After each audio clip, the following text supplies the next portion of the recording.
नमस्कार, का बहुत स्वागत है। मैं शेर सोनू बात करने वाले भारत बना कैसे। अब बना कैसे करने में बहुत चीजें आती है। पहली चीज तो भारत पहले तो कंटिनेंट कैसे बना। दूसरी बात ये आती है कि भारत थे कौन, भारत कौन थे, मतलब जिनके नाम पे रखा गया नाम कौन थे, उनको ही हमने उनका नाम ही क्यों चुना गया और उसका अर्थ क्या होता है पूरे भारत नाम का। बहुत ही मजा आएगा वो सुनने में। उसके बाद बात करते हैं कि भारत पे किन ने राज किया, भारत का देश कल्चर क्या था और क्या क्या नहीं बदल पाए वो लोग कभी भी। चलिए शुरुआत करते हैं।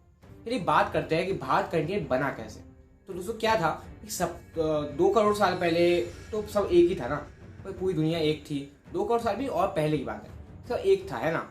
तो उस समय क्या था, पैंगिया, मतलब पूरे कंटिनेंट का एक कंटिनेंट पैंगिया होता था। तो पैंगिया क्या हुआ कि टेक्टोनिक प्लेट्स तो हिलती रहती है, उस वजह से पैंगिया 2 भाग में टूटा। एक था लॉरेशिया और एक था अपना गोंडवाना जिसमें भारत था। तो क्या हुआ, तो टूट गए। दोनों को टूटने के बाद क्या हुआ, ये भारत था ना, उसके नीचे था एक प्लूम्स क्या होते हैं, कुछ सबसे गर्म पत्थर होते हैं, मोल्टन पत्थर, जिसकी वजह से भारत की स्पीड बाकी कंटिनेंट से ज़्यादा थी। बाकी कंटिनेंट 5 सेंटीमीटर तक खिसक रहे थे, पर भारत जो था 10 से 20 सेंटीमीटर खिसक जाता था। और वो क्या था, एशिया की तरफ जा रहा था, जो लॉरेशिया का हिस्सा था उस समय। तो क्या हुआ, भारत उस तरफ जाता गया और जाके जब टकराया, हिमालय जैसे पर्वत बने। जो पर्वतों पर आप ध्यान से आप देख सकते हैं कि आज भी वो खिसक रहे हैं। नेपाल में भूकंप आते हैं, इसकी वजह ही ये है कि वो इसी वजह से नेपाल में भूकंप आते हैं। ध्यान से और सुनिए, जैसे कि क्या होता है ना कि भारत के नीचे की जो मिट्टी है वो करीब 100 किलोमीटर तक गहरी है, प्लूम्स की वजह से कम है। बाकी जो देश है अमेरिका, नॉर्थ अमेरिका, इनका क्या होता है, ये 300 किलोमीटर तक गया है। प्लूम्स नहीं थे ना इस वजह से, और ये 5 सेंटीमीटर खिसका है इस वजह से। तो क्या होता है ना, इस थ्योरी को किसने किया था, एक साइंटिस्ट थे एल्फ्रेड वेबर, उनने बताया था, और इसको कहते थे कॉन्टिनेंटल ड्रिफ्ट। ठीक है, क्या होता है कि अभी भी बाहर खिसक रहा है तो पहाड़ अभी भी 1 सेंटीमीटर ऊंचा हो जाता है। माउंट एवरेस्ट 1 सेंटीमीटर ऊंचा हो जाता है, और उनको बेसिकली बनने में टाइम भी लगा था। तो हाँ, लगाइए 2 करोड़ साल कुछ लगे हैं। मैं कह रहा हूँ ना, मैं कुछ कहीं गलत हो सकता हूँ, पर मैं लास्ट में कैप्शन सब सही कर सकूँ। जाने सुनना और सुनिए कि भारत जो है ना, ऐसे फॉर्म हो चुका था। अब भारत फॉर्म तो हो गया, अब भारत में कल्चर क्या था, भारत कैसे इतना अमीर रिच बना उस समय, दुनिया में कोई उसका मुकाबला ही नहीं कर पाया। तो ये सुनते हैं इसकी आगे की कहानी। भारत क्या हुआ, ऐसे टकराने के बाद अब जानते हैं धीमे धीमे नए जीव जंतु आए, नया बिल्कुल पूरी स्पीसीज बनी, सब कुछ नया नया हुआ। अब भारत को एक तक सुंदर सा बनाया गया ना, भारत में हर चीज थी, गर्मी भी, सर्दी भी, सबसे ज्यादा ठंडक भी, सबसे ज्यादा मानसून भी, हर चीज बहुत ही सोच के बनाया था भारत को। तो इसी वजह से भारत में बहुत ही रिच कल्चर रहा है। इसकी बात हम आपको बताते हैं। चलिए अपने आ गए हम दूसरे पड़ाव पे। अब दूसरे पड़ाव में हम लोग भारत के रिच कल्चर की बात करने वाले हैं, और इस कल्चर के साथ में अब राजा भरत का नाम भी आने वाला है। तो उनकी बात करते हैं, मजा बहुत आने वाला है।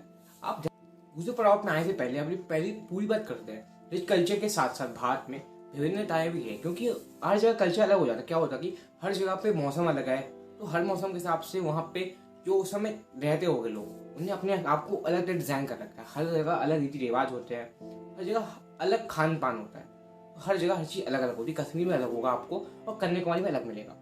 तो ये होता है डिफरेंट कल्चर, और भाषाएं भी अलग है सबकी अपने हिसाब से। चलिए अब बात करते हैं राजा भरत कौन थे। ये हमारे वीडियो का दूसरा पड़ाव। अब राजा भरत कौन थे, आपसे बहुत सारे लोग नहीं जानते होंगे, महाभारत में भी इसका उल्लेख है। राजा दुष्यंत और रानी शकुंतला के बेटे राजा भरत।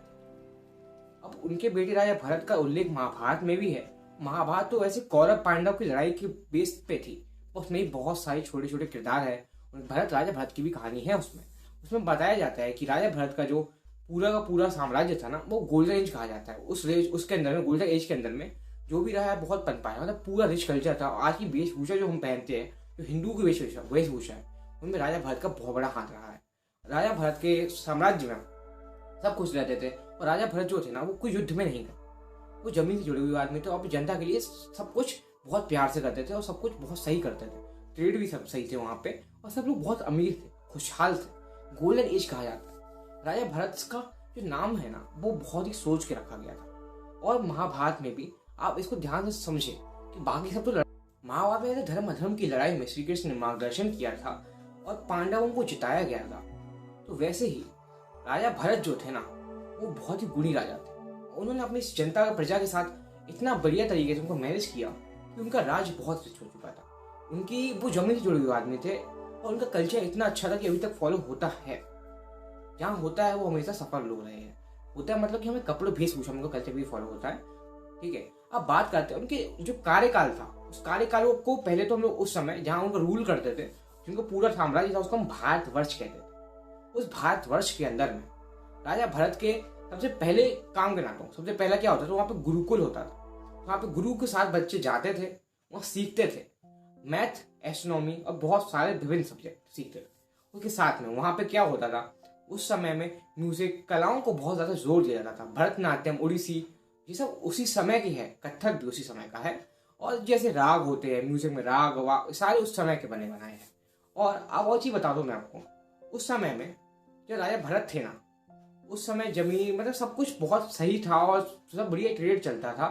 और साथ ही साथ में राजा भरत का साम्राज्य था ना, वो इतना रिच था कि अभी तक उससे साम्राज्य बन नहीं पाया। हम लोग कितनी बार देखा, भारत कितना अमीर था, उस समय जितना अमीर था कभी हो नहीं पाया। जैसे कि आप बात करें ना, जैसे कि आप बोले कि वो केव होती है एलोरा, एलोरा की केव है, कोनक है, और अपना खजुराहो जैसी जगहों का भी बहुत बढ़िया शिल्पकारी करी गई है।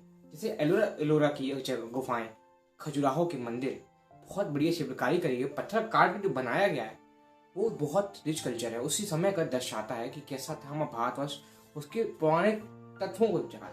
चाहे जितना तोड़ दो, जितना मरोड़ दो, पर हमारा कल्चर है, छुपेगा नहीं, मिलकर रहेगा। चलिए वो बात करते हैं और बताता हूँ उसमें वर्ण कैसे, वर्ण सिस्टम तो उस समय भी था, पर क्या था ना कि हम लोग जो समझते हैं आजकल वो नहीं था। आजकल हम क्या समझते हैं कि किसी को पैदा होने से ही उसका वर्ण डिसाइड होता है, नहीं, उनकी ऑक्यूपेशन का वर्ण डिसाइड होता था। जो वो क्या काम कर रहे हैं, अगर कुछ बेच रहे हैं तो वैश्य, कुछ किसी के यहाँ काम कर रहे हैं, नौकर है तो शूद्र, कोई राजा वाजा है तो क्षत्रिय, अलग अलग साइड होता था ना। ब्राह्मण पढ़े लिखे हैं, पढ़ाते तो ब्राह्मण, ऐसे साइड होता था। ऐसा नहीं होता था कि कुछ भी बोल दो आप, नहीं, अलग तरह सिस्टम था। और ऐसा हमारा भगवत गीता में भी लिखा गया है। चलिए अब हम बात करते हैं राजा भरत को ही क्यों चुना गया। उनका नाम मतलब भरत राजा नहीं, उनका भरत नाम ही क्यों चुना गया।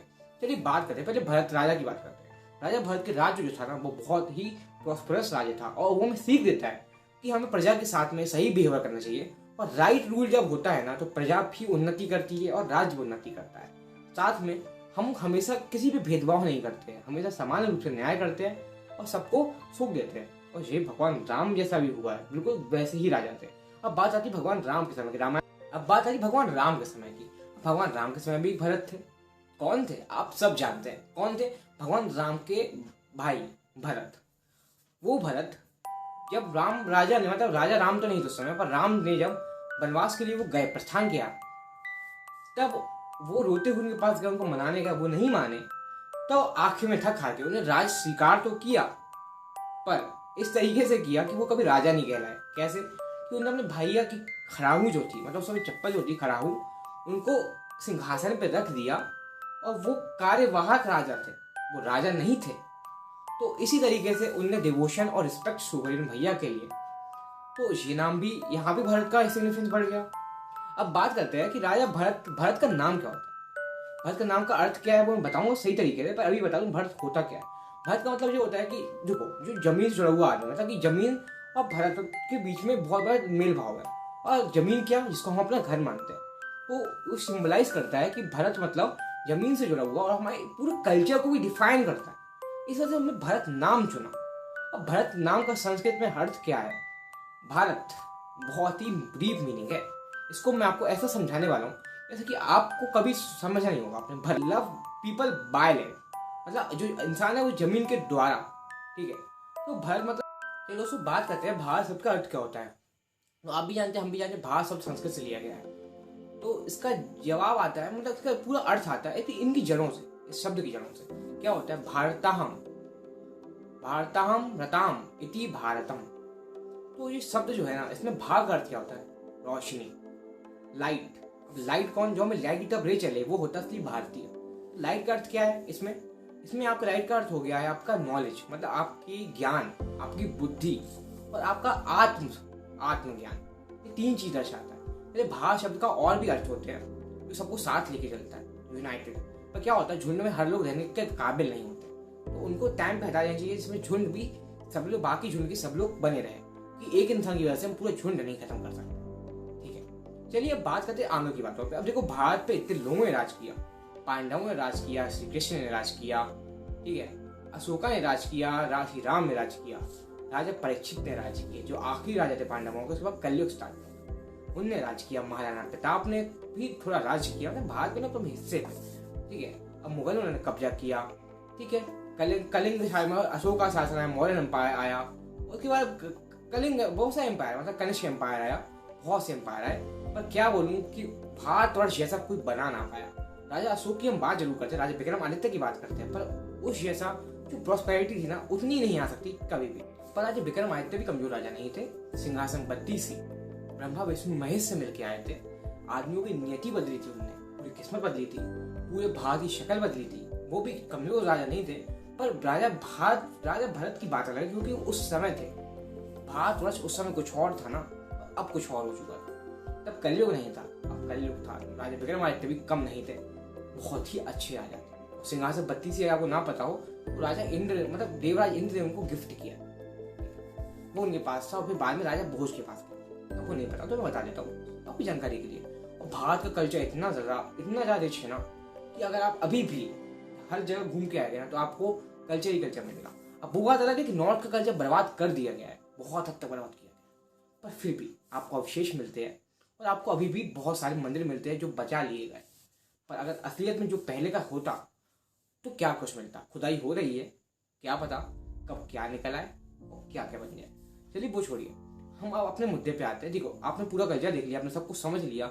आतंकियों ने, ऐसे कि तुगलक डायनेस्टी, बहुत से डायनेस्टियां आई, तुगलक, मुगल, ब्रिटिश रूल तक आया, पर सही बताऊं तो बहुत कोशिश की दबाने की। नालंदा जला दिया है ना, जो राजा भारतवर्ष के समय का था, जला दिया, तब भी जाके ये खत्म नहीं कर पाए।